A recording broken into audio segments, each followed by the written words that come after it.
Hello, everyone, and welcome back to Here Be Dragons. I am your host, Stephen Stark, and for some reason, I'm getting feedback. Oh, there we go. You got a tab open, maybe. I don't think I do, but we're going to get it sorted. Oh, there we go. You got a tab open, maybe. Okay. What is happening? I have nothing else open. Is it you, John? No. What is happening? I have nothing else open. Oh my gosh, this is tragedy. Is your phone on? Oh my gosh, this is tragedy. Is your phone on? My phone is turned all the way down. Are you sure that's me? I'm positive. I don't have anything else up. Oh my gosh. Okay, I'll be back. Hey, everybody. Now I definitely know it's not me because there's no echo. How y'all doing? Yeah, thank you, Matthew. Yeah, I thought it was a nice title. I can't wait to talk some Star Wars Rebels with you guys. I enjoy season 1, but this is the one that kicks it up in the high gear for me. I can't wait to talk some Star Wars Rebels. Oh, it's still there. It went away when you went away. This is the one that kicks it up in the high gear for me. Anyway, we're trying to get this figured out. I don't know how many of you have seen the show that are watching, but yes, season 2 is when all the mythology of the larger Star Wars universe starts to intersect with the crew of the Ghost. So so for me, this was like when I really started to love the show. Steven says he'll be right back, so for now it's just me. I have not. It's been a while since I did one of these things solo. God, I hope Steven makes it back. So how are you all doing today? I don't really know what to, if I can start talking about anything without my co-host here. But I hope you guys have all had a wonderful weekend. If any of you didn't catch my stream yesterday over on my channel about Pirates of the Caribbean, Dead Man's Chest, I had a lovely talk with Christina, aka Lady Triple. So you can check that out. All right. Hello. How we sounding? I think we got it. I think we got it. Oh my gosh. Well, it's been a minute since we've had technical issues right off the top, so I figured I'd throw it back for old time's sake. I was able to give myself a plug while we were waiting. I approve of this use of time. So, fun fact, I was looking earlier, and not today, but this coming week, Wednesday, as a matter of fact, is the 2-year anniversary of the dawn of the dream team, of the trio, you, me, and Nessie. Nice. So, can you believe it's been so long? I know, it's crazy, right? Yeah. And we still haven't all been in the same place together. In person. It's crazy. Well, cheers, buddy. It's going to happen soon. Yeah. Okay, so hi, everyone. Let's try that again. Welcome back to Here Be Dragons. I'm Steven. That's John. We're going to talk about Clone Wars Season 2. Rebels. Oh, man. Yep.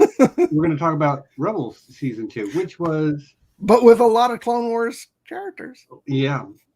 So I'll just start. It was very good. It was, again, this is my first time watching. I don't know where the story is going. But I thought they had really great, opportunity for all the characters to breathe and grow and do different things. I'm not nearly as annoyed by some of the more childish antics. I think they've toned that down a little bit for this season. both Zeb and Ezra, who were probably the biggest offenders in season 1, they both grew up a little bit and started to be more serious, to feel the gravity of the situation they're in, and I really appreciated that. Yeah, Zeb gets a couple of really great episodes this season. I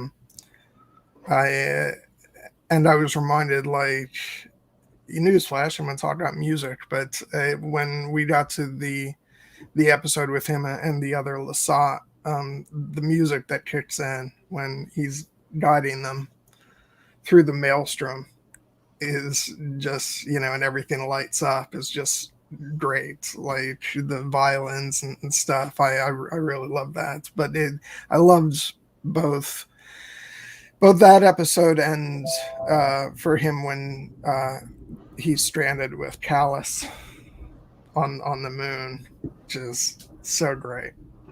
Which, I mean, we're burying the lead a little bit. My favorite episode of the whole series might be that one with Zeb and Callus. There's other things that are going on that are, fist pump type moments and that type of thing. But man, I really appreciated that Enemy Mine style episode. It worked for me really well. It made, like, Callus is not a good guy. He's never going to be a good guy. But it made him somewhat sympathetic. Mm-hmm. And I really appreciated that, because one of the thoughts I've had about this show is that the longer every time they defeat an enemy, that enemy, you take them less and less seriously. Because they can't get the job done. And Callus has been around the whole time not getting the job done. But that one episode made me understand why he could be as devoted to his sort of ideal as Zeb is to his, and the fact that by the end of it we see cracks in that armor, in that. Yeah, it's when he goes back to his ship. Is that, God, that's so great, because you immediately see the contrast between how Zeb is greeted by his family, and then he comes back to the ship and like nobody even cares. Right. It's just Callus. Yeah. Yeah. So again, I have not seen the whole series. I don't know where it's going, but man, do I love where they've left it set up for the next season. With I'm struggling to find structure to talk about this show. Because as you said before we started the stream, it was much longer than you expected, because you were expecting like another 13, 14 episodes, and this was a 22 episode season. There's a lot of story in there over the course. I mean, we can start at the beginning, because I know you were probably a little heartbroken right off the bat, because a character that you said you're actually quite interested in bites the dust off the beginning, who's Minister Tua, who ends up wanting to run from the Empire because she fears her imminent demise. And and I remember being just taken a bit aback by that. The way they dispatched her after kind of setting her up, because you think she might, go over to the rebels, but Vader's using her as bait. And Vader kind of comes in as this, of course, as this powerful force. It's like, you idiots have not, managed to get anything done. Let's move on to the more brutal tactics. Yeah. But they use him sparingly throughout the season, because it's kind of what you were saying. It's like the more you see the bad guys not get the job done, the less effective they become. So for that reason, the villains of the season who kind of step in when Vader's not around are, the two Inquisitors. Can I say how much I like them better than the other Inquisitor, who, by the way, shows up again in this season, and maybe has his best appearance. Yeah, I really like the reveal that he was a Jedi Temple guard, and there's some crazy stuff going on in this season. But do you know who the voice of the female Inquisitor was? Yes, I do. It was Buffy herself, wasn't it? Yeah, it was. And by the way, is a strong applicant for sexiest Star Wars character ever. I like a bad girl. You guys know that. Seems to be the villains a lot because because and I think I could be wrong about this. I'm gonna look this up because I think we even got the voice of the actress who played Asajj Ventress this season, because I feel like she may have been the voice of the Sith Temple at the end of the season. It sounded like her. I could be totally wrong about that, but I'm gonna look it up. But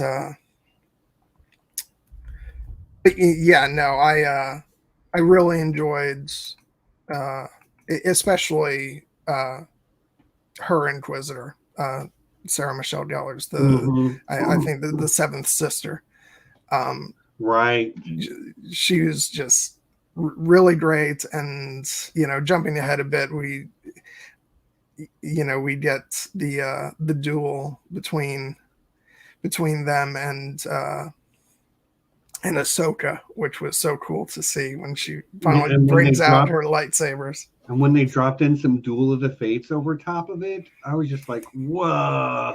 And allow me to mention the music at least once or twice. That was something I did notice about this season, was how the music just kept being great. And there was plenty of new stuff, but they cherry picked just the right bits of John Williams stuff to evoke certain things. Like they did some Duel of the Fates, they did some Imperial March. Leia's theme during the Leia episode was perfect. Yeah, okay, I just looked it up. Yeah, I was right. Nika Futterman played the voice of, she's credited as the Presence, which is the voice of the Sith Temple. And she was also the voice of Asajj Ventress. I just thought that was a great choice, just because she was, because she's a voice of the dark side, I like it. Yeah, but I wonder, like, was that one of your fist pump moments when Ahsoka comes out, with her lightsabers ready to duel? Anytime Ahsoka was there at all, like, I make no bones about it, she was my favorite character from the Clone Wars. And we just got the tiniest little bit of her in season 1. So season 2, where she wasn't a fixture by any means, but she was a recurring character. Yeah. She was actually in it less than I remembered, because I always considered this like the Ahsoka season, but going back, she's actually only in a few episodes. Yeah, like 4 or 5. Yeah. But I think that's good, because they didn't just say, okay, it's time to turn this into the Ahsoka show. It's right. It was still very much the story of the Ghost Crew. Exactly. Like, even they meet up with Rex, and Rex is going to rejoin the fight eventually. Fun episode, by the way, with the old guy clones. But Rex is not a fixture. He's a recurring character. And can I just tell you, they took the 2 best characters from the Clone Wars and stuck them in Rebels and gave them just enough to do, and just different enough that you're like, I recognize them, but they've they've seen some shit, you know. Yeah. This is 15 years on from the end of Clone Wars. It's been a long time.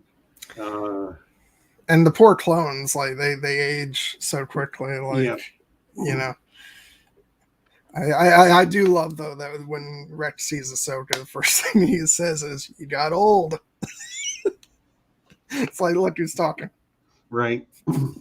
She just holds up her mirror. Yeah.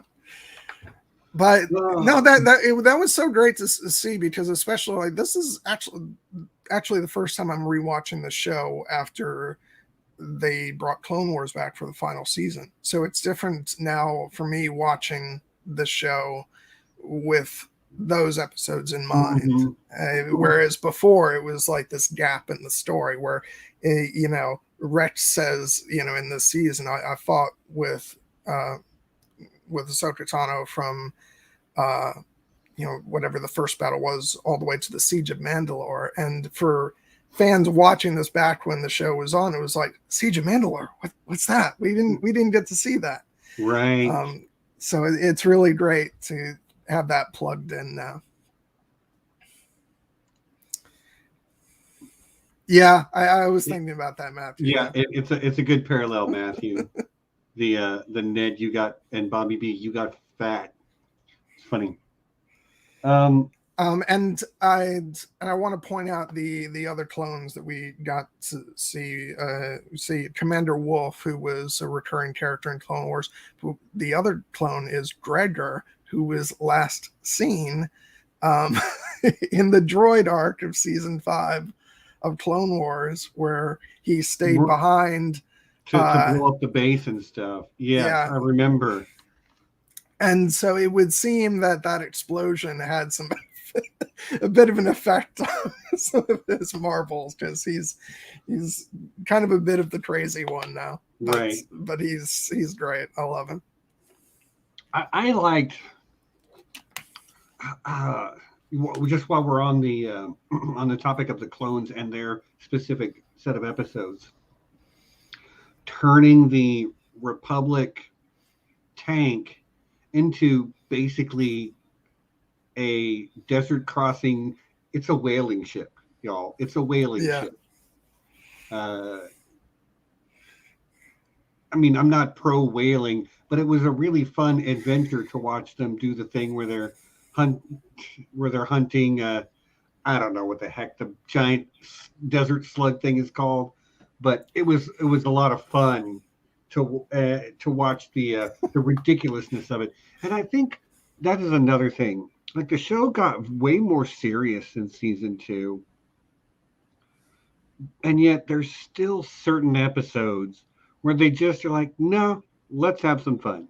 Yeah. Let's put Chopper alone with a inventory droid. And oh my god, I love them so much together. And that droid is great, just because he's so dour and and like they do kind of have like a C-3PO R2D2 relationship going on, but they're so different from those two droids. So it's great to see a different spin on that. And we did get to, like, you know, find out a little bit more about Chopper and the fact that Hera, you know, found him after, you know, he was severely damaged in the Clone Wars and repaired him. And so the problem is that he was the astromech on a Y-wing, canonically the worst fighter, the worst ship in Star Wars. Well, worst rebel ship. That's canon. You can take it to the bank. Best ship, both of them. I mean, X-Wings are flashy and they get a lot of press, but A-Wings are better than X-Wings, and the B-Wing might be the best of all. And we got both of those, the Blade Wing, and which is eventually the B-Wing, of course. And then all those A-Wings and Phoenix Squadron. I love it. I love the A-Wing. That's probably my favorite. It doesn't have a lot of firepower, but it's real fast and real maneuverable, and it was fun to see a lot of A-Wings doing their thing. The X-Wing, like I say, the X-Wings, they get the girl, but the A-Wing's the one that's holding it down. Yeah. No, and going back to the 2-episode, clone arc, and then of course, going back to what you were saying about, they're sort of going fishing, and they use Zeb as bait, only he doesn't know. I love that whole, but then there's that jokey atmosphere in that episode, but then it also gets serious when one of the clones, Wolf, who's kind of scarred by the experience of everything that happened in the aftermath of the Clone Wars, and he just doesn't want his brothers to be in danger, so he basically calls the Empire, and I'm does not that. a fan of what he does, but I can still understand his decision-making process. So I can't hold it against him too much. Yeah, I will say, we haven't, it's not really a spoiler to say what hasn't happened in other Star Wars stuff. We haven't gotten Wolf's story of what he went through during Order 66 and what happened afterward. But I am interested to find that out at some point, because he does seem very there's some PTSD going on there, and so it would be an interesting story to explore. Which I do wonder if we'll get that in Bad Batch. It hasn't happened yet, but no, I hope so. I'm looking forward to finishing up this show so I can start Bad Batch. But let me look up, because there were so many episodes this season, so I'm just trying to keep track of what order everything happened.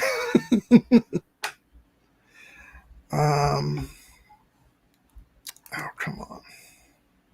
You are not wrong, Matthew. Dave Filoni, well known for his wolf love. Oh, yeah, you ain't seen nothing yet. Yeah. Here we go. So another thing that I really appreciated about what this season did is that it established a long-term goal for the Ghost crew and saw them pursuing that goal throughout most of the season. We need to find a safe haven, a place to set up a base of operations. And they struggle with finding a good place, and they get some information that could be helpful, but not enough. And in the end, it takes them the whole season to get there. And then even when they get there, it's not entirely safe. They have to build a perimeter. True, but I like the idea that they spent a whole season pursuing one big goal that sort of paid off at the end. Yeah, it gives it a whole cohesive feeling, even though there are episodes that are a little less central to the main plot of the season. It gives the whole season a feeling of wholeness, because they're in pursuit of that goal and they achieve it by the end. Although I will say there may be some episodes this season that feel more disconnected than they will later on. I got you. Which, you were telling me that for Avatar, and now I can say it right back to you for Rebels. Well, again, Filoni got his start over on Avatar. Yeah.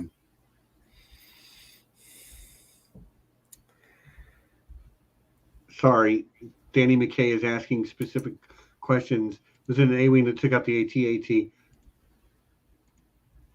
Sean has the answer. Thank you, Sean. They were, in fact, snow speeders, which I always kind of posited were modified A-Wings, but they're not. But when I was a kid, it's the snow version. There's a snow version of Stormtroopers. Why can't there be a snow version of an A-Wing? And I thought that was cool. But I don't think that's canon. Yeah, I wouldn't be able to, the ships are not my specialty. of Star Wars knowledge. So You still know an A-wing when you see it, though, right? Yeah. I know an X-wing when I see it. No, the A-wing are just they're the little they're the ones that all of Phoenix Squadron flies them. Okay. They're very small. They look like maybe just a cockpit with engine strapped to it. Okay. We got the return of another character this season, which was you, Hondo Anaka. Oh himself. my god, who is just the best, man. Like, and I love the way he's taken to seeing Ezra kind of as an apprentice. What about my finder's fee? You were never going to get it. I'm so proud of you. I'm just like, it's like he's mellowed in his old age, which I like. So he's just kind of like the untrustworthy uncle, but right. But which is interesting because obviously Clone Wars was canceled, years before it was eventually brought back for a final season. But the final episodes that Hondo was in were the episodes where he was interacting with the younglings. I feel like that ended up being brilliantly kind of a bridge to how he is in this show, where we got to see a little bit of his heart in that, where he might actually,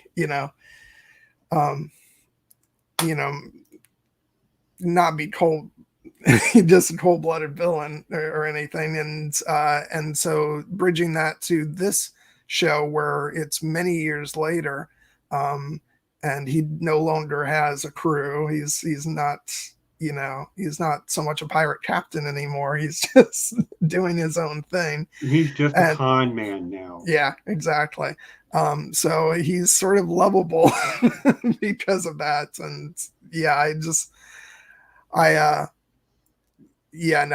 love the whole thing in the second episode he's in, where Ezra's just talking about his contact, and they're like, "Wait, who's your contact?" He's like, "Yeah, and then all of a sudden Hondo shows up. But yeah, you're right. The whole thing with I'm not getting my finder's fee. You never were. And just how proud he is. And then the game what he does then, he's like, he tells the Empire on them, and then he gets in contact with Ezra. He's like, Ezra, the Empire's on its way. It's like he's like a force of pure chaos.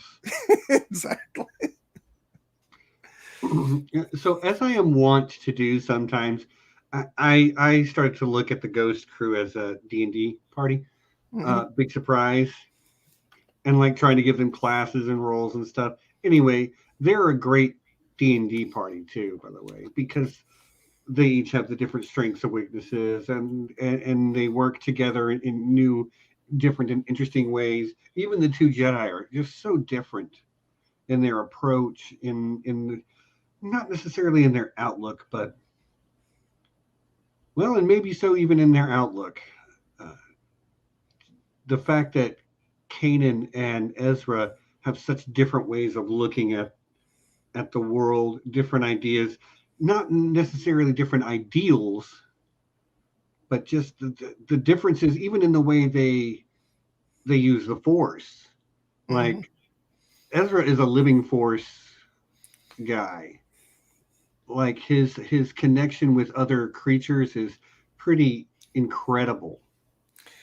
And it's and this is always the case when you go back to rewatch a show, but it's interesting for me, like how important like his connection with like different species and animals and stuff is made to be, because it does sort of set the stage for things that come later on in the show. But I just had never realized that it was highlighted so much so early on, and that's great to see, because you like it when you go back to rewatch something and you can see the train tracks being laid down, but it's great. Yeah. Yeah, he like rides a space whale in one episode, and literally in the next episode, it's those giant bat things that he allows him and Kanan to get away. And I like that we're seeing. There's a couple of times during this show where this Han Solo says in my ear, "That's not how the Force works." But like the Force works the way it's needed to for the story. And a lot of times, the wave your hand. These aren't the droids you're looking for. That's well established. The sort of telekinetic push, pull, super jump, all that's been well established. But it's also a thing that's meant to be somewhat unknowable. And when I see the official canon of the Force expanded in new and interesting ways, I'm a huge fan. The Force is what makes Star Wars for me special. That's why my favorites are the Jedi, are not necessarily the Jedi. Actually, my two favorite characters in Star Wars are Force users that are not maybe technically Jedi. Luke Skywalker and Ahsoka Tano. I don't know that Luke's a Jedi in my eyes, but really, yeah. Well, he didn't train with the Jedi Order. He didn't go through he was taught by Jedi, but I don't think he is a Jedi.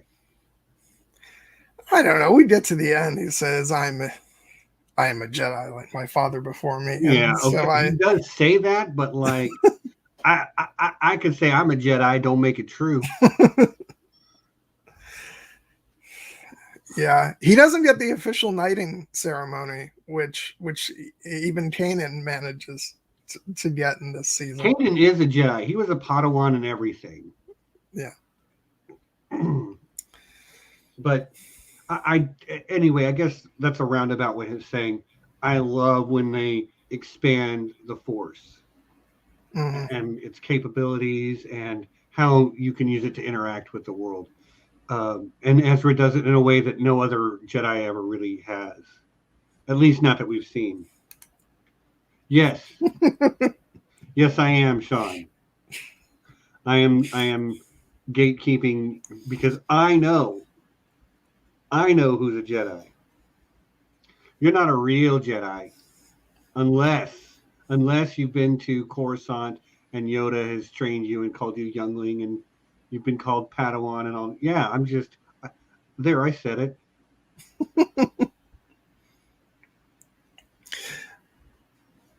But that's not a bad thing because I actually don't hold the Jedi in very high regard. They're not as flawed as the Sith, but they're deeply flawed. And this season actually takes some time to look at that. Even Yoda admits, which by the way, I hated the visuals for Yoda. Yeah, I was not a huge fan, but I still like that we got to see him. Hey, Christina. I'm glad we got Yoda, but I did not love the visuals that they chose for him. Yeah, because well, first of all, like it was so completely different from the look they had for him in Clone Wars, and also like it was very like his head was round, but with round. In that everything was sort of flat against his head, like it. Yeah, the top needed to be squished down some. Anyway, like. But still, like we got Yoda with Frank Oz voicing him, so I really appreciate that we got Yoda though, and that we got that moment, where he waves to Ahsoka. It was a great, nice cap on their relationship, which we didn't get to really see them say a proper farewell in Clone Wars. So yeah, so Matthew was saying it's one of the that Ryota moment is one of them that reminds him that he likes the Clone Wars animation better. I actually don't know that I like the Clone Wars animation better in general. I kind of love the visual style of Rebels. I love the look of the long, thin lightsaber blades. Um, the animation feels a little smoother. The textures feel a little bit more tactile. And it's a personal taste thing, it is what it is. Yeah, I will say, like, I think that this animation was, I mean, the style is a personal preference. I think the quality of the animation on this show was better than what they had for the majority of Clone Wars. Most of Clone Wars, yeah. But what they did on this show paved the way for the quality of animation that we got in season 7 of Clone Wars, and especially in the Bad Batch, which is breathtakingly beautiful, because it's not just the look of the animation, it's things that they do with like depth of field and and stuff. It just, there's some stuff in Bad Batch where I'm constantly like, no, this isn't live action. Remind yourself of that, because it looks really good. There were some shots in this one that I'm like, not when characters are on screen, obviously, but when starfighters are doing things where I'm just like, I almost believe it's real in that split second, Yeah. In a way that doesn't happen with most animation. Yeah. Let's see. What did we have coming up next? There was a really great episode which dealt into Hera, called Winds of the Master, when she went to go get that ship. Wing. Yeah, and we got to explore, her passion for flying, and that is kind of what drove her initially, before even joining, the rebellion. She wanted to go off and fly. And again, I'm gonna geek out about the music, because the music in this episode was clearly an homage to James Horner's The Rocketeer, which I got a real kick out of. It's practically the same theme, just with a couple a couple tweaks. But I remember listening to it the first time, like, damn, that's The Rocketeer. And it works great. I don't remember The Rocketeer music well enough. That's your thing, but like, I'll take your word for it. I've seen The Rocketeer several times and I like it. Yeah, it's one of my favorites, kind of 90s comic book superhero movies. And I think it still holds up well. Anyway, this is not a Rocketeer stream, but it's not. But watch The Rocketeer anyway, because it's good. Yeah, great movie. And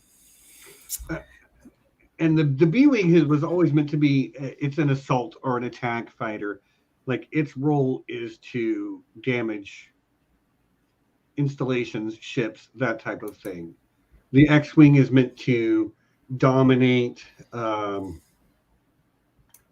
It's meant to shoot down other fighters. The A-Wing is meant to shoot down bombers. The Y-Wing is designed to drop bombs. The B-Wing is designed to attack larger, heavier things. I always kind of thought of the B-Wing as the replacement for the Y-Wing. And it did not disappoint, the way that they sort of displayed the firepower of it. And watching Hera do her thing where she's an awesome pilot and she's out there making everybody else look bad. Yeah, it's good stuff, man. It's good stuff. Yeah, and again, the Imperials are like, I think it's even Kowalski's, like, that's not much of, that doesn't look like much of a backup to me, when like two ships, come out and then it's like, oh, you better shut your mouth. You're about to have your butt kicked. Oh yeah, a lot about starfighters. I mean, again, it's the Force that draws me in, but the ships are cool, man. The ships are very cool. And we did mention a bit about the episode when Ahsoka comes out fighting, but like the plot for that episode is centered around, once again, the Sith hunting down, Force sensitive children, which is a callback to what was being done in Clone Wars when Sidious was going after them. And even though it's sort of said in this episode that it's so that the children of the Force won't, or grow up. Who knows what ulterior motives, the Emperor actually has for these children. And it's sort of future Inquisitor has got to come from somewhere. Yeah. It hints at this sort of larger, we kind of know the Emperor as just, this fascist dictator who just wants to control the universe, but he's also dipping his toes into like, dark, Sith stuff. And, we got hints of that in Clone Wars, and it's now over on here. And now he's got, near the end of the season, Vader says, I think my master will be, pleased that we, have this Jedi temple now. And, it's like, to think that that's in the Emperor's hands now as well. It's so I like the Holocron. Yeah. Which is good. Yeah. Not sure I'm super enthused about where it ended up, but better there than with the Emperor.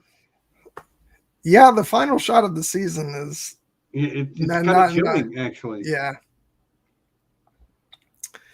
Because I want to believe the best about Ezra. And we're introduced to him. He's a scamp and a scoundrel. And as we get to know him throughout season 1 and even the earlier parts of this season, he's still got that childlike innocence about him in a lot of ways. He's got that playful nature.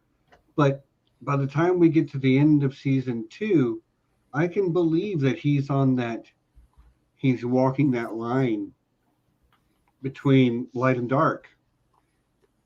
Yeah.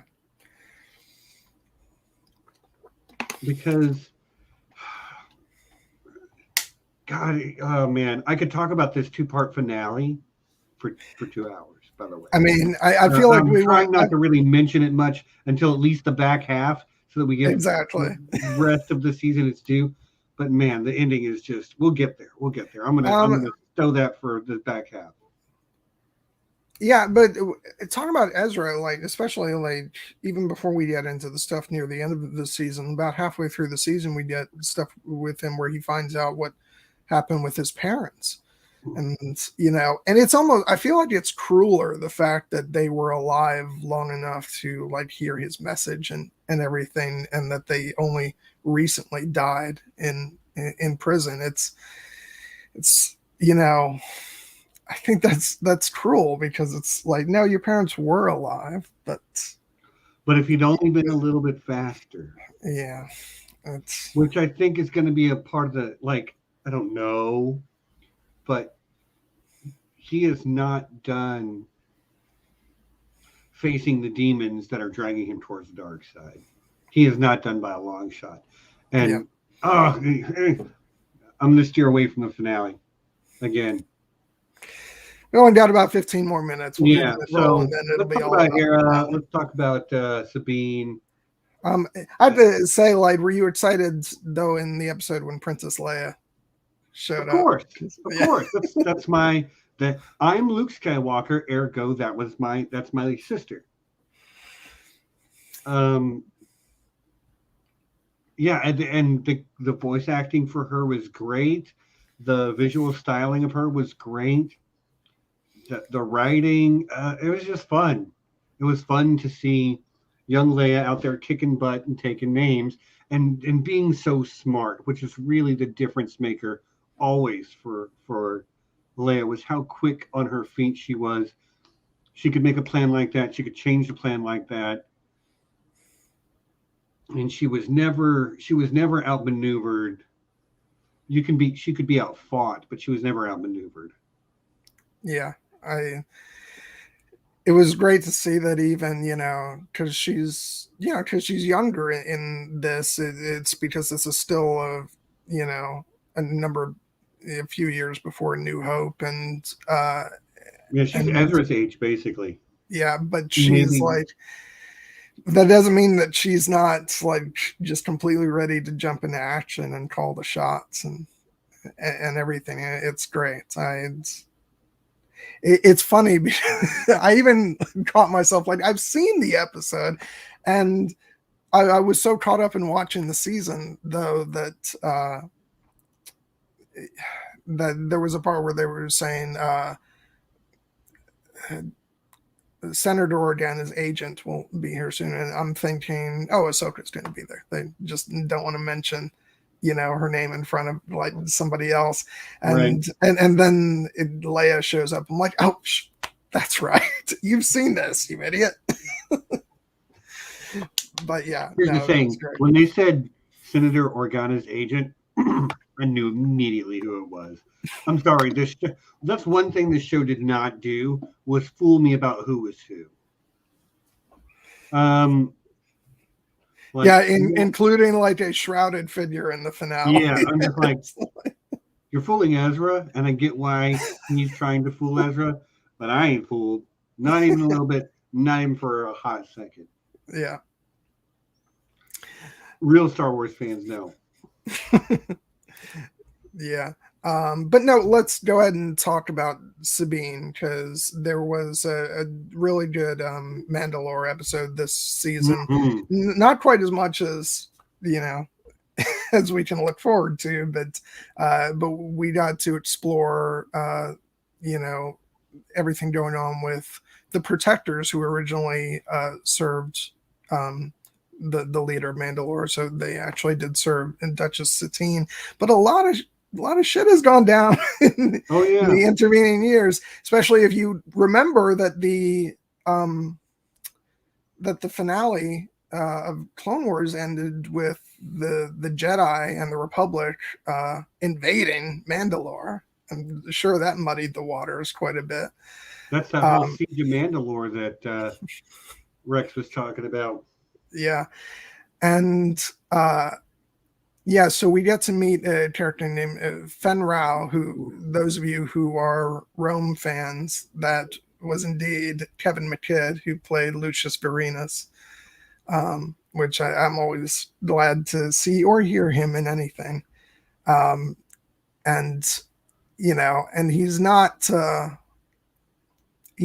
board with the rebellion, and he's now being held prisoner so that the Protectors don't give the rebellion any trouble. But that's a tenuous situation, which maybe it'll be explored in the next couple seasons. We'll see.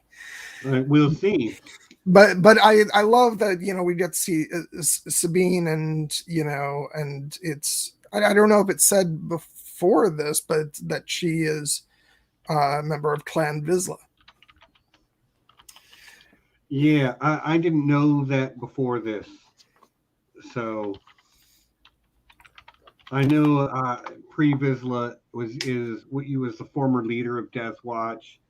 There was a Vizsla in in the Mandalorian Covert in the Mandalorian season 1. Yeah, and actually, since you already saw it at the end of Clone Wars, I feel like I can talk about one of the characters who was standing side by side with why am I'm drawing a blank. So many characters. Bo-Katan.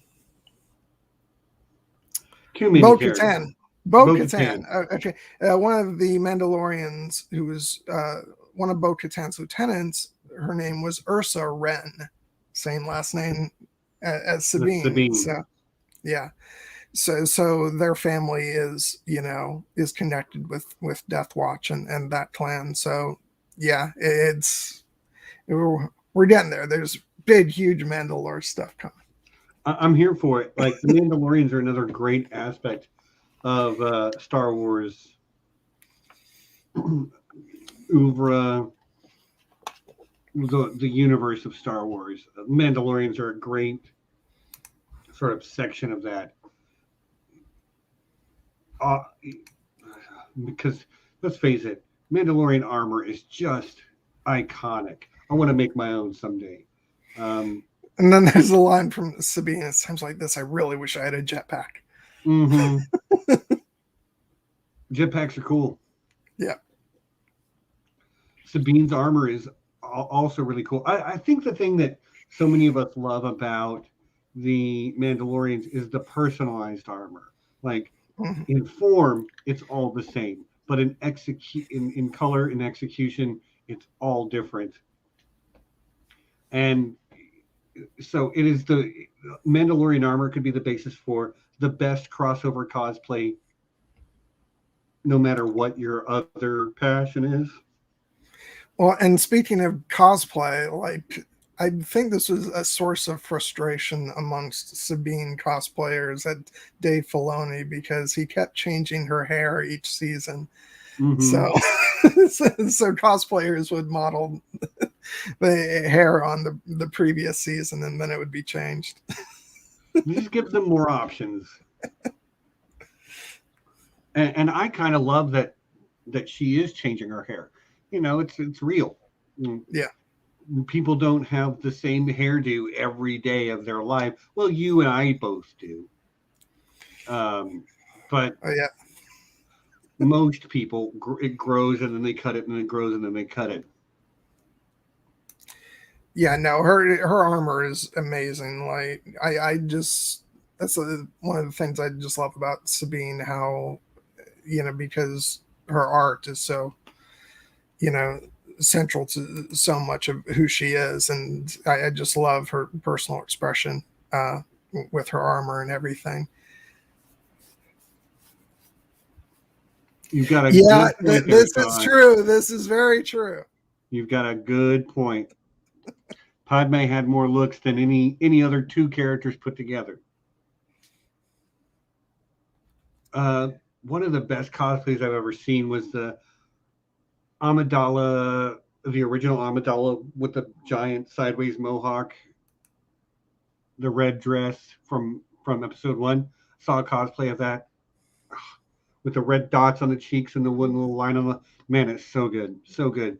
The lady that does that's a professional cosplayer. She goes to the anime convention.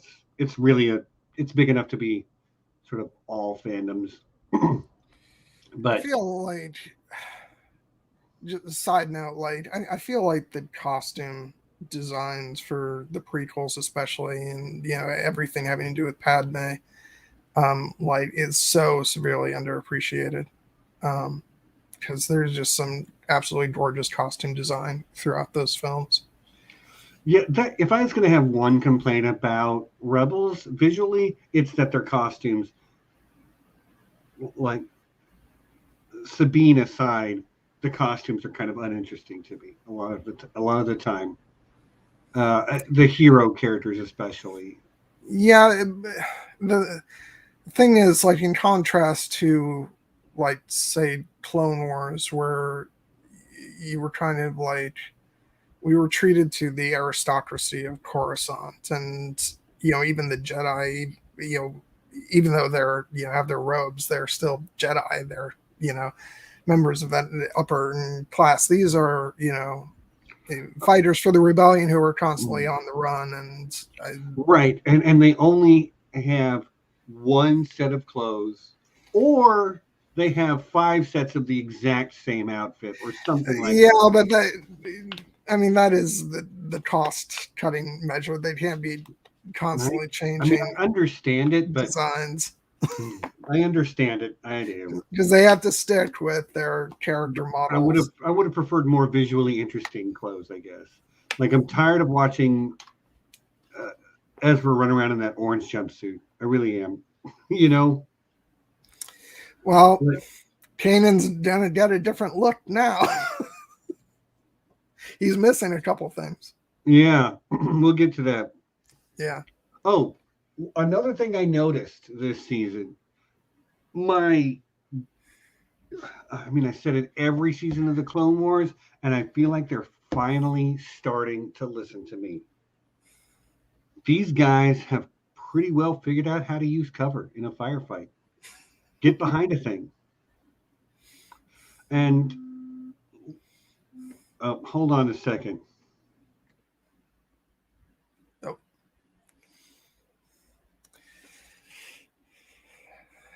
Oh, well, Steven's taking a call. But yeah, I'm glad Steven finally got rewarded with people taking cover.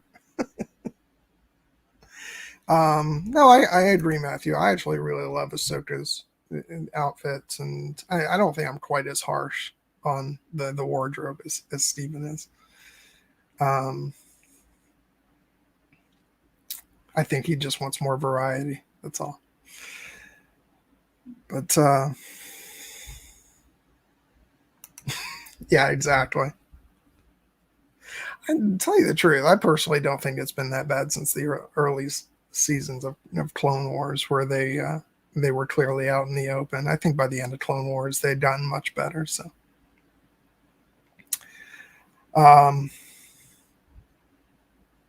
yeah, I don't know. We're about at the. Oh wait, okay. Looks like he's getting off. It's the kid, you know. I've always told you. I gotta take time for the kids, you know. Mm-hmm. My apologies. I told her I'd call her back as soon as I'm done here.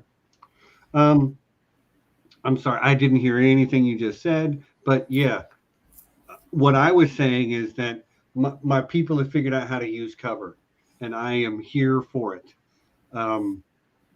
Even in the hallways, they're ducking behind door jams, they're hiding behind crates and stuff. The flanking maneuvers, they were actually coming from multiple different angles. So I'm just like, you guys have figured some stuff out, and I'm proud of you. Good. I'm glad you're finally happy about the combat. Well, it's also like small scale skirmishy stuff, not the pitched battles of the Clone Wars. Yeah. Which, I don't know, that could also be a commentary on, like, I know this won't suffice for you, but like the fact that, you know, the clones were, you know, I know they themselves should know better, but the notion of them being like cannon fodder versus with the rebellion, where you have, you know, even stormtroopers were using cover though. Yeah, well, they can't afford not to. They're not very good. Yeah. I don't know. Before we do the mid-roll, was there anything more you wanted to say about the Callus and Zeb episode? I don't really think so. I loved it. It was certainly from a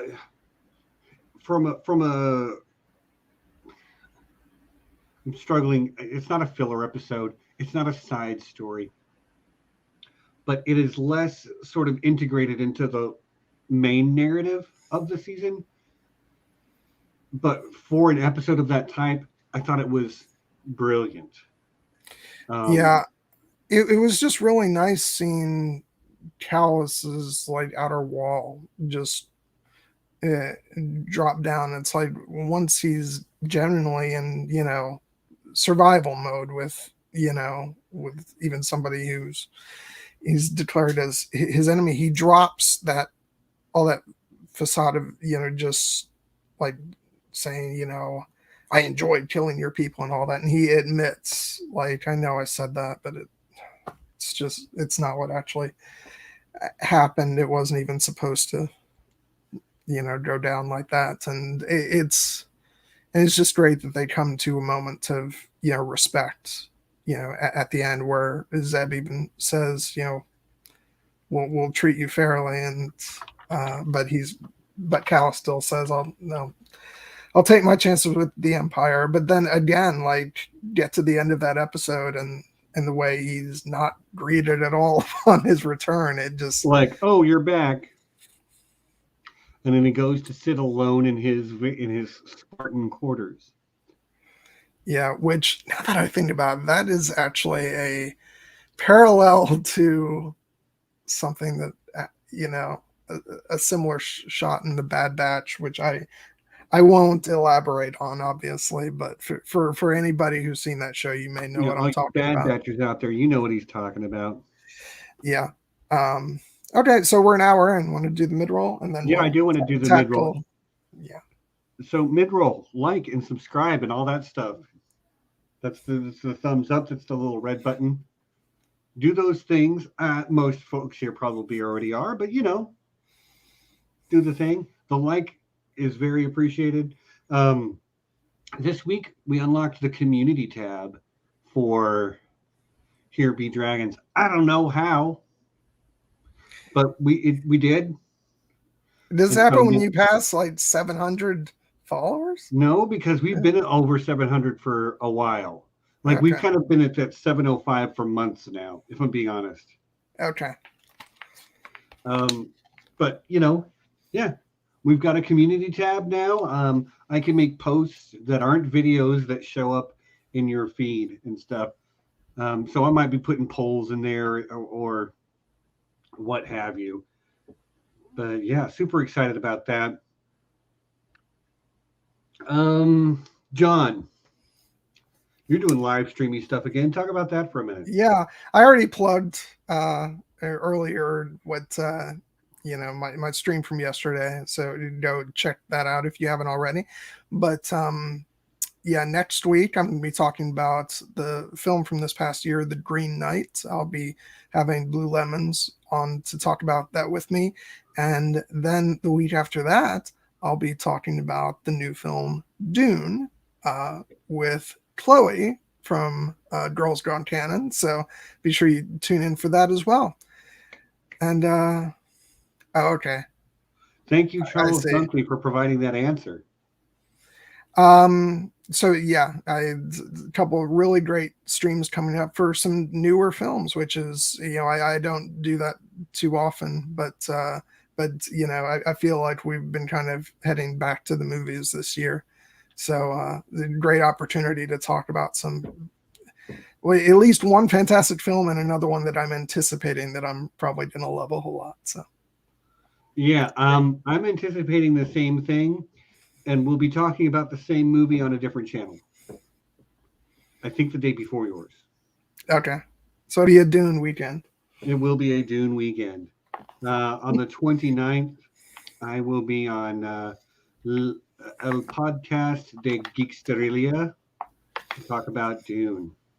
And John will be talking about it with smarter people than me on Saturday, the day after, which is the 30th. And then on the 31st, we at Here Be Dragons will be having a retro review of a little movie called Beetlejuice. I just went ahead and bought the 4K Blu-ray after you set that up, because I was like, it's been a while since I've watched it, and I can't wait. It's gonna be a blast. Oh, sorry, excuse me. But yeah, that's 2 weeks from now where we'll be talking Beetlejuice and Dune. 1 week from now on this channel, we're going to be back in Star Wars, but we're going to be looking at the last 4 episodes of Star Wars Visions. So yeah, Visions, which is, I really enjoyed the first bunch of them. I'm really looking forward to wrapping up the collection. And I'm getting caught up on my Star Wars canon. I'm getting there, man. I'm really getting there. And non-canon. And non-canon. Speaking of non-canon, no, I'm kidding. Oh, Kate, it is so weird and creepy and funny and silly. I'm sorry, but no, John, don't shame. People, we all have gaps in our knowledge. This is Kate. Kate knows a lot of great stuff. She doesn't have the Beetlejuice. We're good, but but here's the perfect excuse, Kate, to watch it because it really is like it's classic. It's a classic. Beetlejuice. All I have to say, Kate, is you should really watch Beetlejuice because Beetlejuice is really good. Yeah. How many times is that? Was that 3? Yeah. And my in Community, they mentioned Beetlejuice offhandedly once in season 1, once in season 2, and then when they mentioned him offhandedly in season 3, if you got a good eye, you can see him walk through the background of the shot. It's so good. Love Beetlejuice. We're gonna have a lot of fun. Also have a lot of stuff mapped out for December already because we're going to be getting back to some Expanse stuff. My birthday is in December, and for my birthday stream, we're going to do a retro review of my favorite movie of all time, The Empire Strikes Back. We've got the 20th anniversary of Lord of the Rings, The Fellowship of the Ring. So we'll be talking about Fellowship of the Ring in December. Don't have a whole lot of stuff lined up for November yet, but Which it makes me so sad that we're actually going to be able to do a retro review of it's so great. Fellowship of the Ring. It's so great. It's going to be great, but that's just sad. But what else? What else is there to make sure we talk about? Nessie was supposed to be here today. Something came up for her, and she was not able to do any of the stuff she was going to do today. Like we were supposed to play D&D this morning, she couldn't make it to that. So, Nessie, I'm not sure what's going on with you, but we love you. Come back as quick as you can. And yeah, she'll be here for the Beetlejuice talk, though. And apparently some people are quite loving it. And even if she tries to get out of it, all we have to do is just say Nessie 3 times and she'll appear. Right. Speak her true name 3 times. That movie, like Alec Baldwin is in that movie, and he's like 14 years old or something, Okay, he's not 14. He is a grown man, adult, but God, he's so young. Yeah, that was like there's different stages of Alec Baldwin. That was like the young leading man. Yeah, baby. That's baby Alec. Yeah. Got to make sure we shout out our patrons as well. Our Patreon High Council consists of this dude right here, ridiculous. Nope, misclicked. This dude right here, ridiculous Ed Tollett. Drive safe, Sean, and we love you, buddy. Be careful out there. It also includes Lord John Bronsteen, the Wise, Sixto Sounds, aka JP the Axe Grinder, and the lovely Lady Leaf Underhill. And they are supported by the lords and ladies of the realm, including Ryan Stavka, the Russian Quartermaster, the lovely Reflective Rambling, and the fantastic Arch-Maester Emma. We love you guys. Thank you so much for your support. I think that is it for the mid-roll. I think that's it. Is there anything else you can think of that needs to get shoved into the mid-roll? Not that I can think of. So no. Okay. But that just means that we can plunge right into Twilight of the Apprentice. Because I do want to spend most of the time talking about those 2 episodes. I know that's the thing. It's like whenever there's like a very momentous like season finale, it always feels like that's the thing that you really talk about, but you have to make sure that you pay due to the rest of the season, right? Which we did, but now Darth Vader, holy crap, Darth Vader, and Maul, yeah, and all of our Inquisitors, and by the way, like I love Maul. The Clone Wars did a great job of bringing him back into the canon, and then when he showed up in these episodes, I was like, yes, Maul is so good. Then he killed my girlfriend, and I got really upset. And I'm like, all that hard work you did to make me like you again, and it's gone just like that. Yeah, it's brutal. Like he just says, "Nope, you're done." Um, which it's funny because I didn't actually remember how she got like killed off, but I knew she wasn't in the rest of the series, and so it kind of took me off guard with the sort of brutality of how he just dispatches her like that.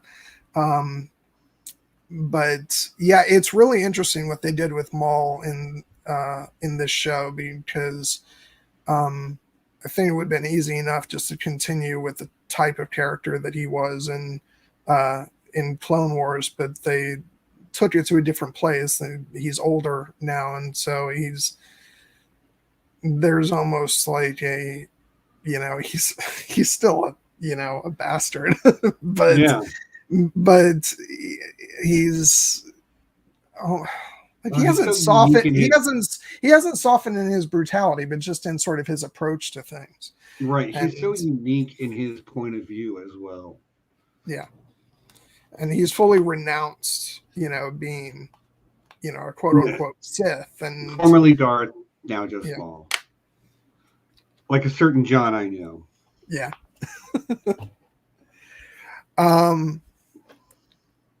But yeah,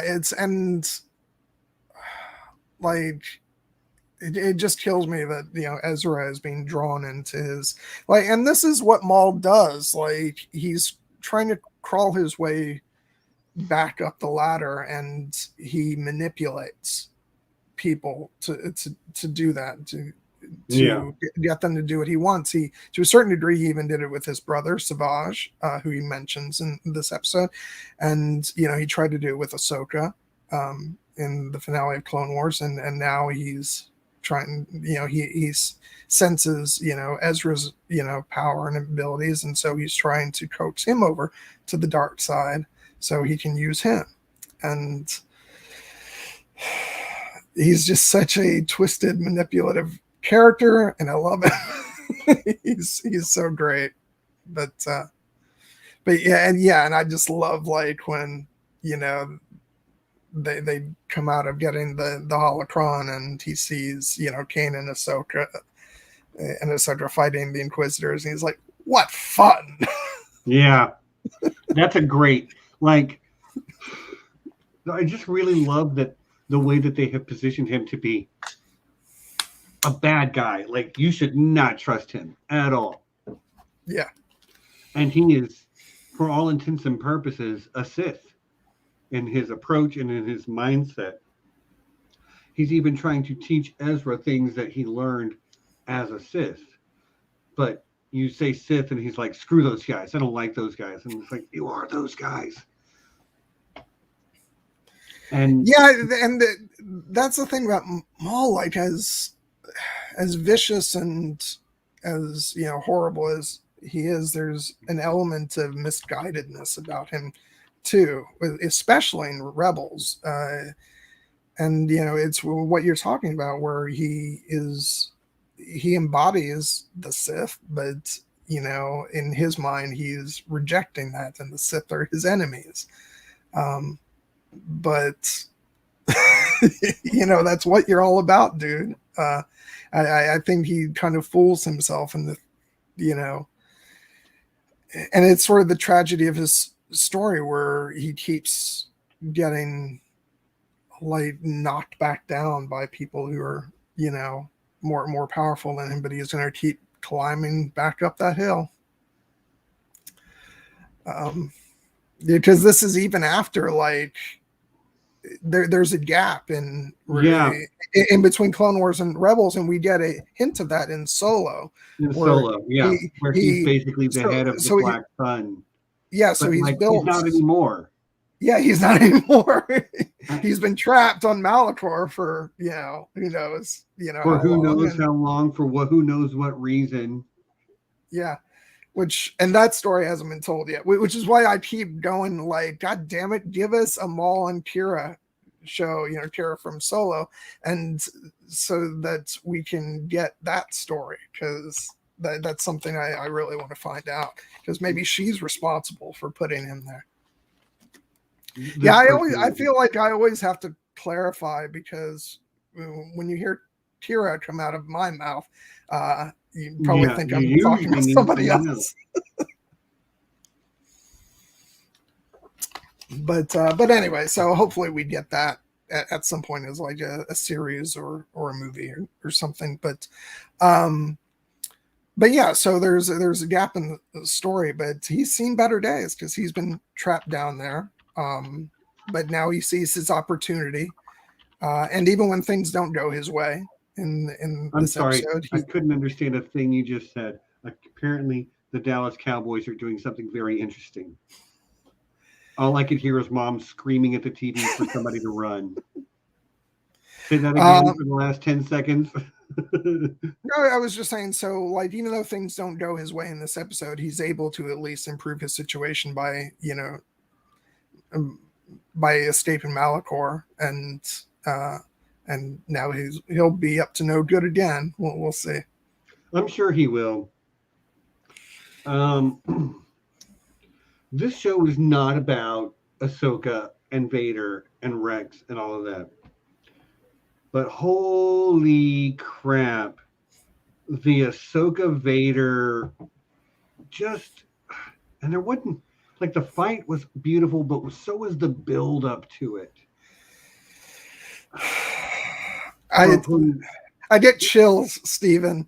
It's this episode is so great for me, because also remember that and it still like is a remarkable payoff, but especially for people who were denied closure on Clone Wars, like to see the reunion of Ahsoka and Anakin, or Vader, was just so epic, and it just was so rewarding, and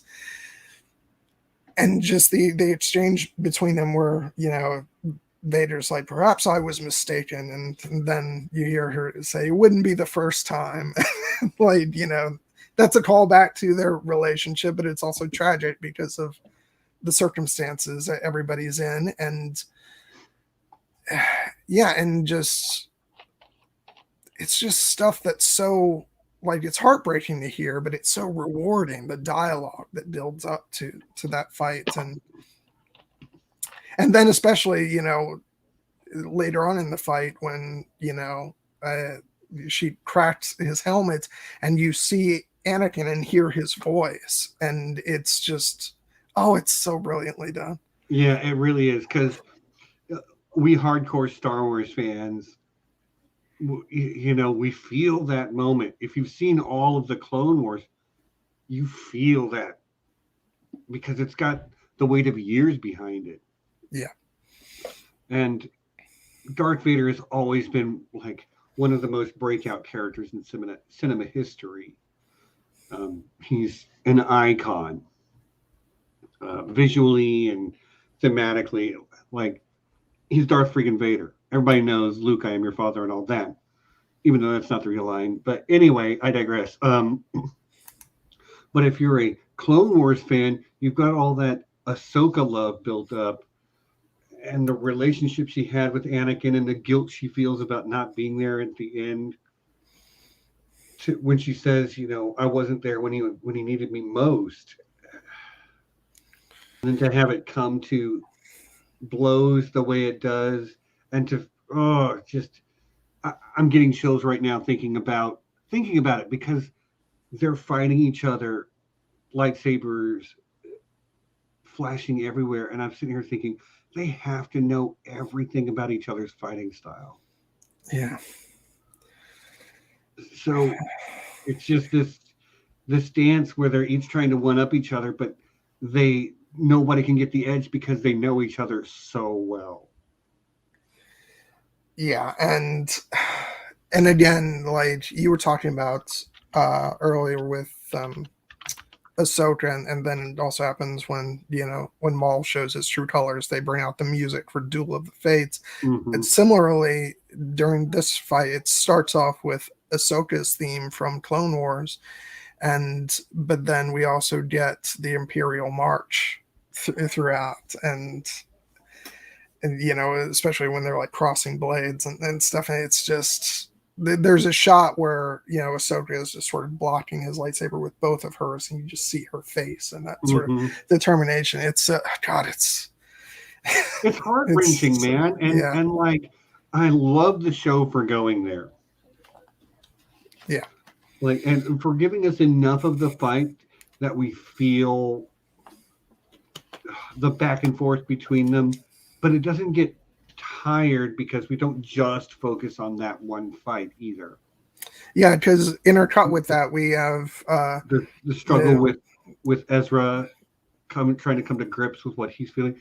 And okay, when I started this show, there was a couple of things that I knew happened. Cultural osmosis. I'm around the Star Trek fan community. You learn things. I knew the space whales were coming. I didn't know it was this season, but I knew they existed. Really? That's funny to me that of all the things that's something you knew about. I knew that Ahsoka fought Vader. Didn't know it was going to be this season. And I also knew that Kanan lost his eyes. Didn't know that was going to be this season, but oh man, what a heartbreaker. But as a Force lover, that just lets him elevate to that next level, so to speak. I do like it, it's heart-wrenching, that moment when he says, help me over to the holocron, and Ezra's just like, Kanan, your eyes. And so, like, don't worry about that. Just help me. And God, it really got me this time, because in the previous episode, when Kanan says to Hera, we'll see each other again. Mm-hmm. Just, obviously they he does come back, but in that literal sense of, him having lost his sight. And it's beautiful, but it's really sad too. Yeah. But yeah, no, and again, coming back to Vader and Ahsoka, just like, again, the dialogue, just, revenge is not the Jedi way. And then she says, I am no Jedi. And just the way, like, it kind of, the way that fight opens up, kind of, I can now say this, having, seen that show, it reminds me of how, because, she pulls out the lightsabers and they run towards each other, and the music is Ahsoka's theme, so it takes on this more emotional tone. It very much reminded me of the way pretty much the whole fight between Zuko and Azula is in Avatar: The Last Airbender, where you could have heavy hitting, tense music, but instead it's emotional music, just, saying something about their relationship. Right. And honestly, like, this show does its action scenes, at least this action scene, extremely well. Action for action's sake is boring, and I don't care, Yeah. But when it's happening and the outcome of the fight is something that I desperately care about, because I care about the people in the fight, I care about the thing they're fighting for, and this two-parter really did that. There's a whole lot of action in it, but the stakes are extremely high for the characters that I love the best in the series. Yeah. I'm experiencing some heartburn, y'all. Excuse me. It's the emotion. It is the emotion of the episode, Stephen. It is. Sure. I'm not really sure what else to say about this season. Like, I thought they elevated all the characters. I thought they elevated their storytelling. I thought they elevated their animation. I think everything about this season was a step up. Yeah, and like I was surprised like how much enjoyment I got out of season 1 when I went back to rewatch it, but season 2 was definitely when I moved from I'm enjoying the show to okay, I love the show. I'm in, you know. I don't know if I love the show, but I love the characters in a way that I didn't even after one season. Yeah. I could have used more Sabine, although she wasn't put to the wayside, and she had stories that focused on her. But I could have used a little bit more Sabine. But I'm really happy with the way they developed Ezra, the way they developed Zeb, even Kanan, his struggle to trust Rex and come to terms with some of his past. His doubts about his ability to train Ezra wasn't a huge theme, but it popped up a couple of times. Mm-hmm. Yeah, I'd say, you know, you'll get what you want. You just have to wait for it. I'm sure I will. We're only halfway through the story. Yeah. I might have to go get some Tums or something. I've got like burning in my throat from reflux. Okay, go ahead. I'll keep it going, John. Talk about why you love this so much. Okay. I'm on my own once again. Let me see. Man, I love this season, guys. Oh, he's back. Excuse you, sir.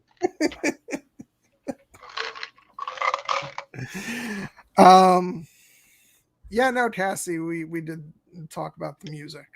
Highlights for me definitely like the music in I think it's called the Legend of Lasat, the one that focused on on Zeb, and then also pretty much everything from the finale, which if I'm not mistaken, I think they actually recorded the finale music with a live orchestra. Most of the rest of the music of the series is just done on synthesizer because, you know, it's an animated show. That's what they usually do. But I obviously they wanted to pack that emotional punch for the ending. So, and I think it was absolutely worth it. And they built towards it too. They built towards it really successfully, I think, by having the Inquisitors continue to try to catch up with them and continue to not quite make it, to the point where all three of them show up at once, and they're really there for Maul, not for the Ahsoka and Kanan and Ezra. But like the conflict kept escalating between them to the point where Vader had to show up. Yeah. And, so delicious. And that shot when he's, you know, coming down on the TIE fighter. Mm-hmm. Yeah, I mean, he's stunting on him when, you know, standing on top of his TIE fighter. And yeah, I'm trying to think about some other stuff about the fight between him and Ahsoka. High top shelf fandom. Your question is Rebels better than Clone Wars? That is subjective. Yeah, I'm going to say overall yes. Although Clone Wars keeps getting better as you go on. But if you compare season 1 of Clone Wars to season 1 of Rebels, I think Rebels is way better. Yeah, I think. Well, I think Rebels had the advantage of like they were coming off, 5 full seasons and part of a 6th season of Clone Wars, so they'd been doing what they did for a while. I think if you do direct like season comparisons, like the early seasons, Rebels was doing better, but on the whole, I prefer Clone Wars just because I like the era, I like the story that's being told, and I don't think that. I mean, personally, I think the 4-episode finale of Clone Wars is probably one of the best things ever done Yeah, in Star Wars. Period. I'm going to agree. The finale of season 7 of Clone Wars is some of the best Star Wars ever made, anywhere. Period. Yeah, so for me, that takes it beyond what Rebels did, but I think Rebels had more consistency. Mm-hmm. But depending on where you're at in your Clone Wars watch, I would say Rebels is better or not. I think it is, as you said, John. It's more consistent. It's different in its approach. It's different in its in what it's trying to do.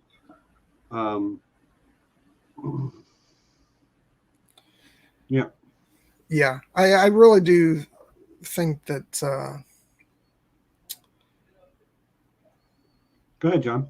Yeah, no, sorry, I was just reading. Oh, okay. Yeah, if you're enjoying, if you're enjoying Clone Wars, and I think you'll enjoy Rebels as well. What I really like the fact that I can now see the sort of the arc of the animation department's work over the course of all these years. It's really interesting to go back and watch that original Clone Wars movie, and Is it though? Is it interesting? well, I mean, in terms of seeing the evolution, because the animation was clearly very primitive when they started off, and interesting from a academic point of view. I got you. And I like the Clone Wars movie. It set the stage for everything. Yeah, you absolutely should finish Clone Wars before you start Rebels. But it's just because they went through 6 seasons of Clone Wars and then they moved on to Rebels, and you can see the evolution of the quality of the animation and sort of the storytelling. And then after Rebels, they even went on to do 2 seasons of Star Wars Resistance, which I'm not as a huge fan of, honestly. But there's another animated series, isn't there? Yeah, it only went for 2 seasons, and it's for me that was really geared towards kids. Okay. So I don't think it's necessary, but if you ever want to watch it, that's fine. I'm not going to ask you to do streams on it because, to be honest, it doesn't really interest me. But still, it's the work they did even on that show was refining their techniques and even the writing and all that stuff, so that by the time they went to revisit season 7 of Clone Wars, like they were just doing such amazing things, and then to move on now to Bad Batch, it's just for me to see the progress that they made over all those years, because like I said, it was all pretty primitive when they started off, because they weren't it's funny I'm saying this because they're now owned by Disney, but they weren't like Walt Disney Animation Studios to start off with. They were kind of building it from the ground up, and you can see that, and there's I think there's like, even as primitive as the animation is in season 1, there's I think one episode, like about 5 or 6 episodes in, that's really primitive. It looks like parts of it look like a previs animatic, but then you watch the stuff they're doing now, and it's like, it's why I'm such a proponent now of, like, I know they're getting into more live action stuff, but I want them to keep doing a lot of animation because they're so good at it now. Well, in animation, you can do things that you can't do in live action. Yeah, absolutely. You can. I mean, I think especially like, and that's part of the reason why I think a lot of people like the animation of Clone Wars more and now Bad Batch, because it's not even so much about, you know, again, it's personal preference, which style you like, but with Clone Wars, they were putting a lot more into their shots. Like with Rebels, you can kind of see that they've got the backgrounds and then they've got like a few characters in screen. With Clone Wars, there was always so, like, you had these wide epic shots of, you know, planets, and there was so much going on in the background, and the shots were so elaborate. And they've returned to that style with Clone War, with a Bad Batch, where, you know, it's, the shots are so breathtakingly beautiful. So I think it's just a different style. I think they probably were working with less money on Rebels too.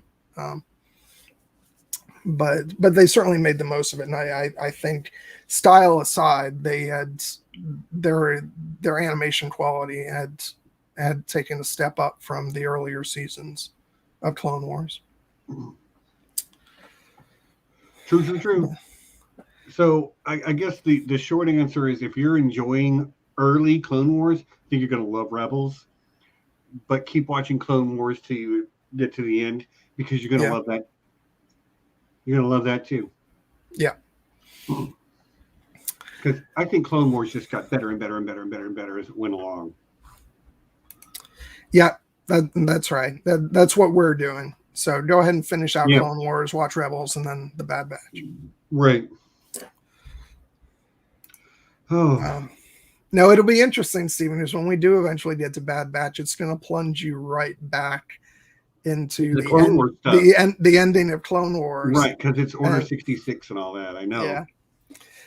But but no, I do want to mention, you know, about the finale. I love, well, first of all, like, it's a different experience for you because you've seen The Mandalorian already.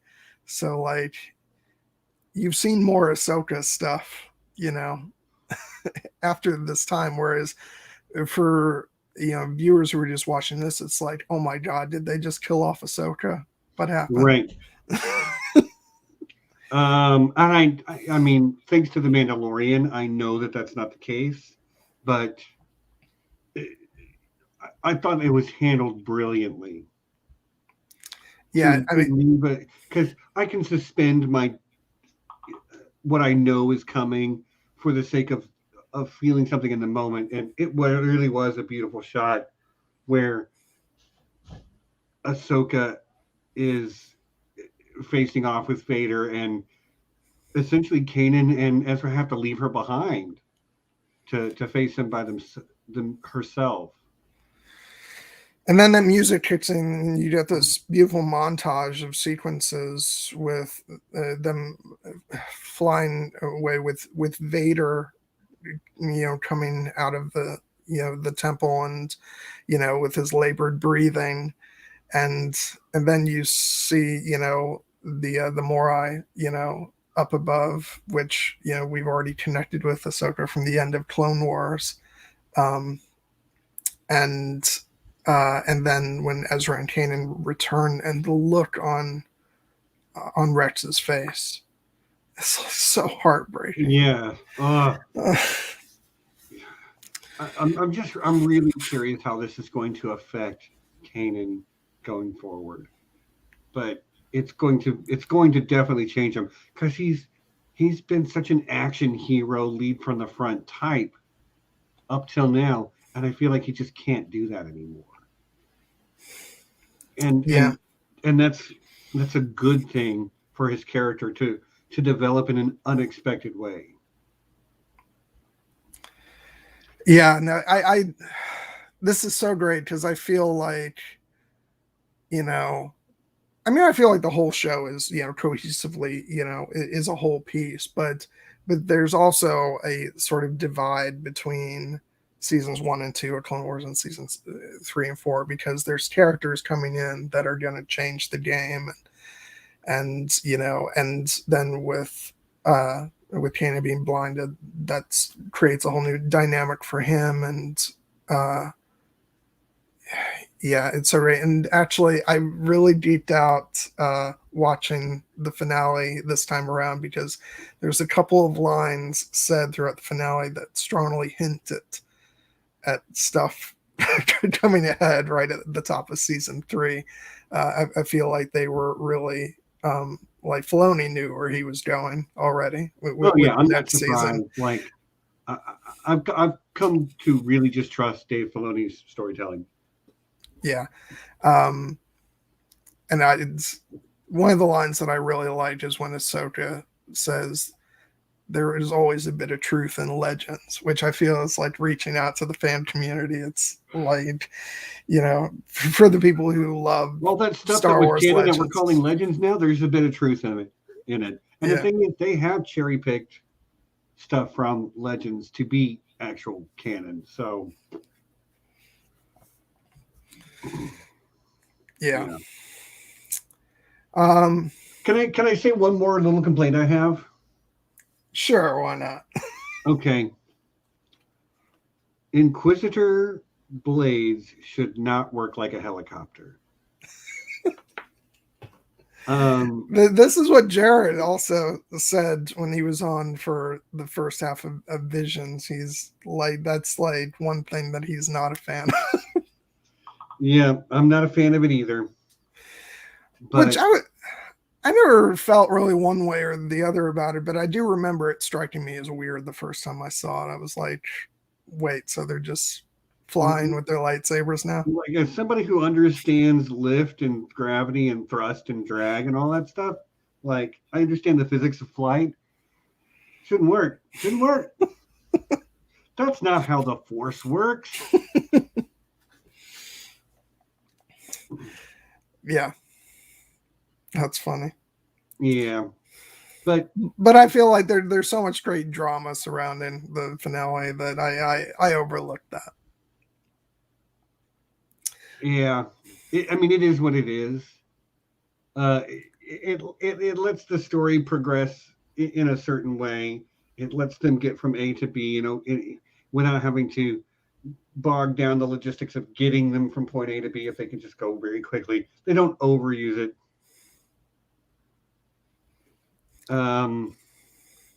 But yeah, I'm not a fan. Everything else about the Inquisitors I think is great. I especially love that they gave the fifth son and the seventh sister a lot more, or the fifth brother and the seventh sister a lot more like individual personality. They sort of had a contentious relationship. They got beat a few times. They started working together a little bit more. And then when they show up with Ahsoka, they just realize they're outmatched. So they call in the big guns. And Vader is one of those characters, like, if you can put him in your story, you're stupid not to, but you need to put in the absolute minimum you can. Yeah. Like, if he can be there, he absolutely should be there. But he should be just the bare minimum, because that mystique, that ominous feeling that he brings with him, like, you'll notice Darth Vader never runs anywhere. Yeah. He walks. And he's that slow, plodding bad guy who, run all you want, you'll just die tired. Vader doesn't run. Even when he was in Battlefield, the character can't run. But he's nigh indestructible and can destroy anything that he gets close enough to. But just that idea that he is this unstoppable force that will keep coming no matter what you do. And that's the way he's used here, as if he is more like a force of nature. Yeah, just a hint of Vader. I always thought a great Star Wars game could be like a survival horror style game, but where Darth Vader is the bad guy, and he just keeps coming. Doesn't run. You can always try to escape, but that slow plotting progression, because nothing can stop him. And he was kind of utilized brilliantly in this finale. Yeah, and obviously it was great that they actually, you know, I mean, you wouldn't have any other choice really, but to bring in James Earl Jones to do the voice was just great, because, you know, I was kind of iffy about some of his delivery in Rogue One, but I thought that he did a really great job with the voice here in Rebels, and you know, that's an irreplaceable voice. You know, he is Darth Vader. Yeah, there are people that can imitate it pretty well, but nobody's James Earl Jones. Yeah, except James Earl Jones. Yeah, I'm with you, Matthew. Like in at the end of Clone Wars, Anakin does have that scene where he's just walking towards the clones, and it's a very kind of almost Vader way of doing things. And if you think about it, you've never seen Vader run, never. That, see, now I want a blooper of Vader running. Right. But it just, I don't know. They really did nail it with his appearance here. I hope they bring him back a little bit here and there. Obviously, just the bare minimum. He can be there, so he should be there, but he should be there as little as possible. I'm going to stick by that.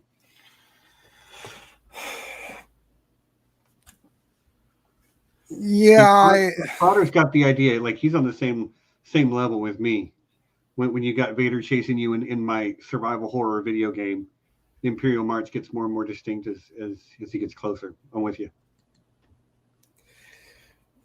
Yeah, I'm caught. Like, I don't want to say anything because I just want to let your theorizing, you know,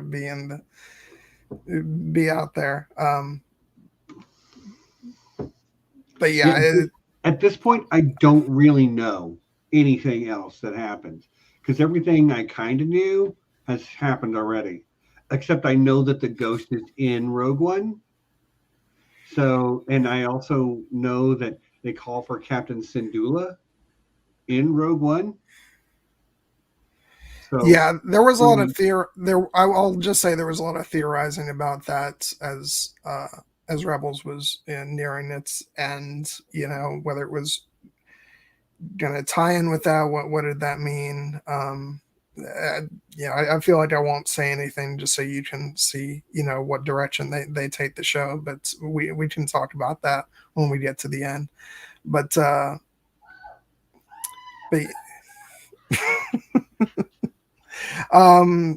so no, I'm wondering, just for season 3, like, what are you looking forward to, and what do you think might be coming down the road? Okay.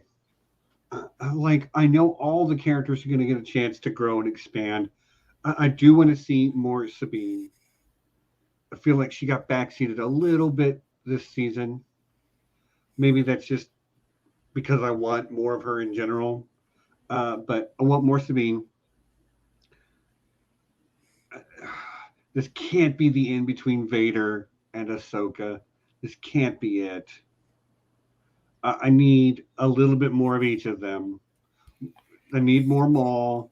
But honestly, it's Sabine and Kanan. Kanan dealing with within his new status quo.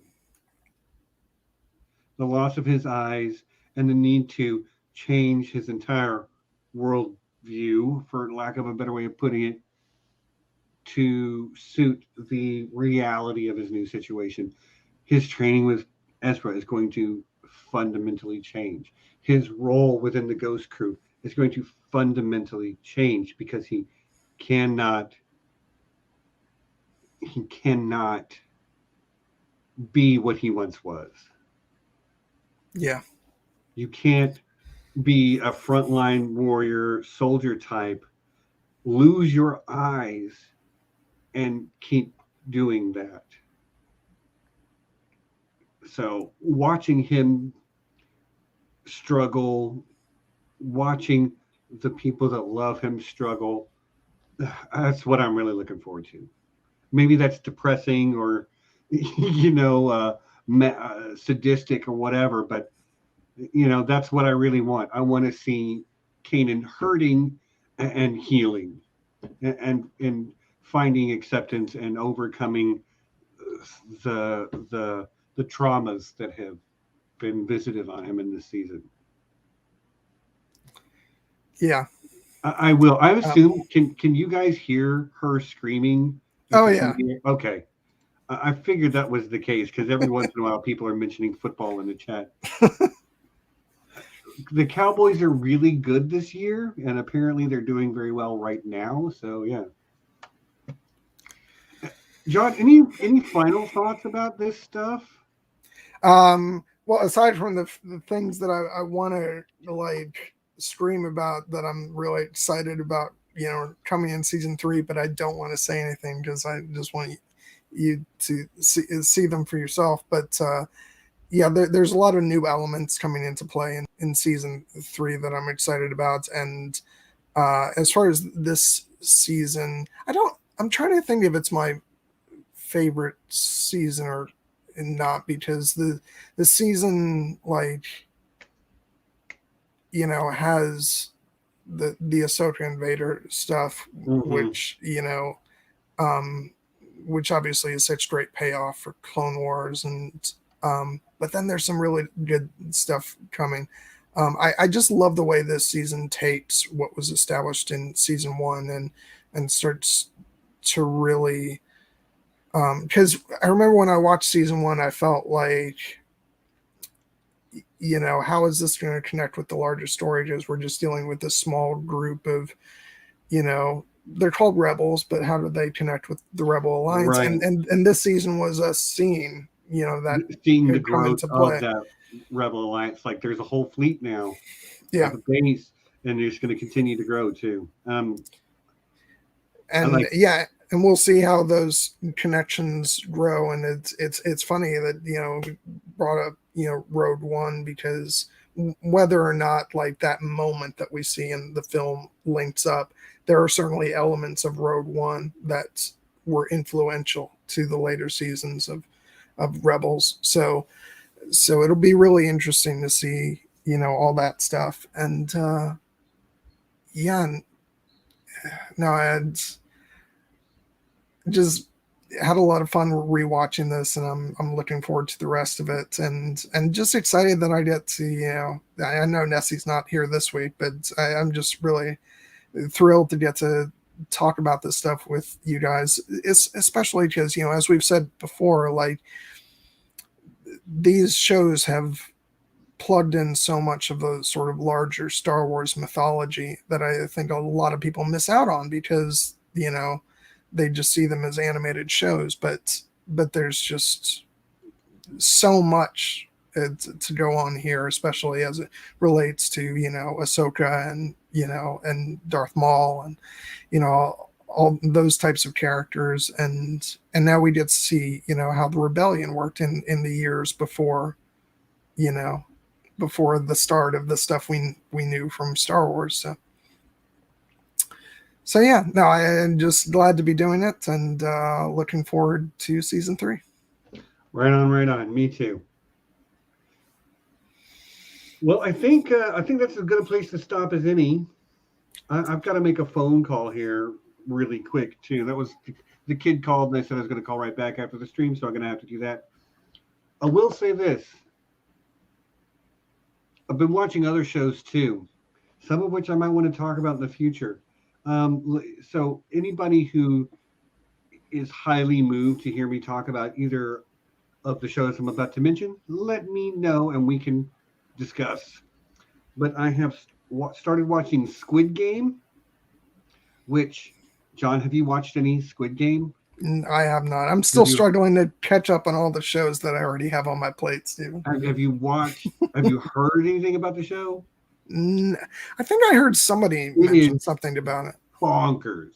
It is nuts. And it's a takedown of like debt culture and capitalism, and it's weird and wild and very bloody, and I don't know. It's good, but I'm constantly going, what the hell is going on here? You know? And I've also started watching Star Trek Discovery, which is very quickly trying to become my favorite Star Trek show of all time. Now, I know I'm supposed to watch Deep Space Nine, and I'll probably watch it after, but Discovery is really good, and I love it. And if somebody wants to talk about either Squid Game or Star Trek Discovery, y'all need to let me know. Otherwise, we're just going to keep on doing what we're doing. Yeah, I have to, like, I don't have Paramount Plus right now, so I watching the Star Trek stuff is not happening at the moment, but I know that they're going to be putting some original animated Avatar, The Last Airbender content on Paramount Plus. So now that I'm into that, like, that'll probably be a good opportunity to sign up, and it'll give me the opportunity to finally check out some Star Trek stuff that I haven't seen. Yeah. Well, like, we did Picard, and season 2 of Picard is coming back in February next year, and the trailers look really good. Just say Q's back. John Delancey is coming back as Q, and I'm looking forward to that. I'm sure he's not up to any trouble whatsoever. Dan, you are on. I need to talk about Christopher Pike, because I'm just going to, like, for those of you that haven't seen it, I will say Captain Pike on season 2 of Discovery is the best starship captain Star Trek has ever done. He beats Kirk and Picard. No, nobody beats Picard. So. You watch, you'll agree. John, I actually believe you will agree with my assessment once you watch. Picard is great. You're trying to convince me to... is a platonic ideal. I refuse to believe that I will shift my allegiance away from Patrick Stewart. That's okay. All I'll say. Not Patrick Stewart, but Picard versus Pike. It's fantastic. Yeah, I know they're doing a Strange New Worlds. This is a spin-off show with Pike.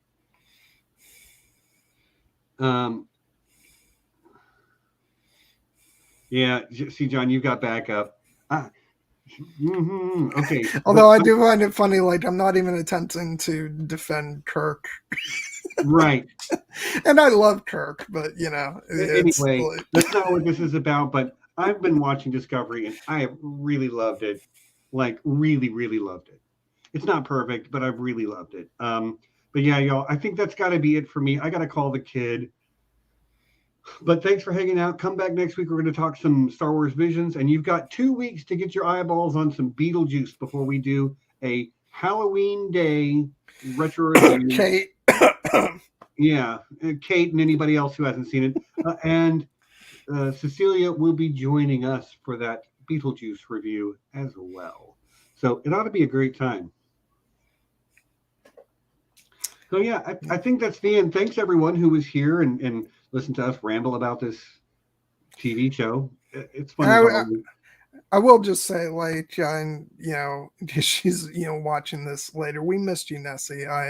Yeah. You know, I didn't, you know, it always feels kind of like a missing limb when, you know, when Stephen and I are doing this without you, because, you know. You're the big sister that keeps us in line. Yeah, exactly. And we need you. So yeah, great fun though. John, you were great as always. Chatters, you guys are always awesome. We'll see you guys next week for some Star Wars Visions. John, what's your stream next week? Saturdays? Next week I'll be talking about the Green Knight with Blue Lemons, and then the week after that it'll be Dune with Chloe. Right on. Chloe from Girls Gone Canon. Girls Gone Canon. Excellent. Yep. Sweet. All right, y'all. We'll see y'all next week, and until then, you know what it is. Peace, and be excellent to each other.